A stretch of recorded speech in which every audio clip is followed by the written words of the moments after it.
జగ్గారెడ్డి గారు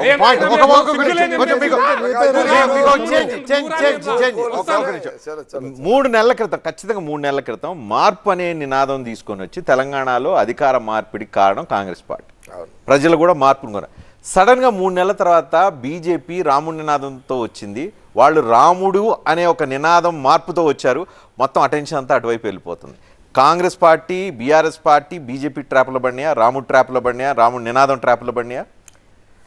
అంటే మేము కాంగ్రెస్ ఎవరు ట్రాప్లో పడలేదు. ఇప్పుడు మొదటి ఈ వాస్తవానికి కూడా అంటే నేను రజనీకాంత్ గారు ఒకటే చెప్తున్నా, జనరల్గా ఎవరైనా ఫస్ట్ దేవుడి పేరు చెప్పంగానే మన మనుషులము, మన కోరికలు ఉంటాయి, మనకు బలహీనతలు ఉంటాయి, బలాలు అన్నీ ఉంటాయి మనుషులకు. దేవుడు అనే మాట ఎప్పుడైతే వస్తుందో జనరల్గా సామాన్య ప్రజలు, మానవులు ఎవరమైనా సరే దానికి కనెక్ట్ అయిపోతారు. వీళ్ళు ఏం చేస్తారంటే ముందు ఫస్ట్ అక్కడ స్పేస్ తీసుకుంటారు ప్రజల దగ్గర. మీరు మార్పు చేసి అని ఎట్లయితే మీరు జనాలను మాయ చేశారో లేకపోతే జనాలు కన్విన్స్ చేశారో వాళ్ళు కూడా దేవుడు, రాముడు, భక్షంతులు దాంతో జనాలు కన్విన్స్ చేస్తున్నారు. అంటే నేను అనేది మీరు మార్పు అనే నినాదాన్ని ఇప్పుడు తీసుకెళ్ళలేకపోతున్నారు. ఇప్పుడు ఒకటే రజనీకాంత్ గారు, రాజకీయంగా కాంగ్రెస్ పార్టీ ప్రజలకు, అందులో ఈ కులము ఆ మతం అని ఉండదు, ప్రజలకు మా ప్రభుత్వం వస్తే ఈ పనులు చేసి పెడతాము, ఈ పనులు చేసి పెడతాము అనేది కాంగ్రెస్ పార్టీ యొక్క పాలసీ. సార్ మొన్న చూడండి, కాంగ్రెస్ అధికారం వచ్చిన వెంటనే అదే ఉచితంగా ఆర్టీసీ బస్సు ప్రయాణం అని మేము చెప్పినాం. చేసినామా? 500 గ్యాస్ సిలిండర్ స్టార్ట్ చేసినాం కదా. 10 లక్షల రుణమాఫీ ఏది? 500 రూపాయలు 3 నెలలే కదా, 3 నెలలే కదా, ఎన్నికల కోడ్ వచ్చింది కదా.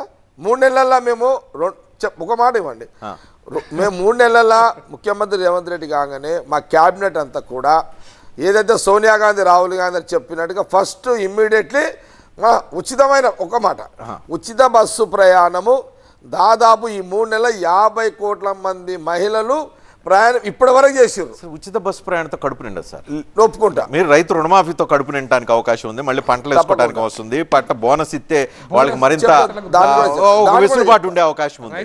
పాయింట్ ఏంటంటే ఇప్పుడు సరే ఓకే, ఈ పాయింట్ దగ్గర బీజేపీ రాముడి నినాదంతో వెళ్తుందో లేకపోతే వాళ్ళు చేసిన కేంద్రం మేము చేసిన అభివృద్ధి పేరుతోనే వెళ్తారు.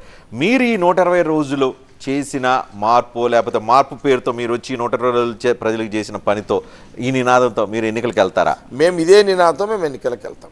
120 రోజులు చేసిన పని చూసి ఓటేమని అడుగుతారు. లేదు, మళ్ళీ చెప్తున్నాను, మేము ఒక చాలా స్పష్టంగా కాంగ్రెస్ ప్రభుత్వము ఇప్పుడున్న ముఖ్యమంత్రి రేవంత్ రెడ్డి గారు క్యాబినెట్ అంతా కూడా 3-4 ఇప్పటి వరకు అమలు చేసినాము. ఎన్నికలైన వెంటనే 2 లక్షల రుణమాఫీ ఒకే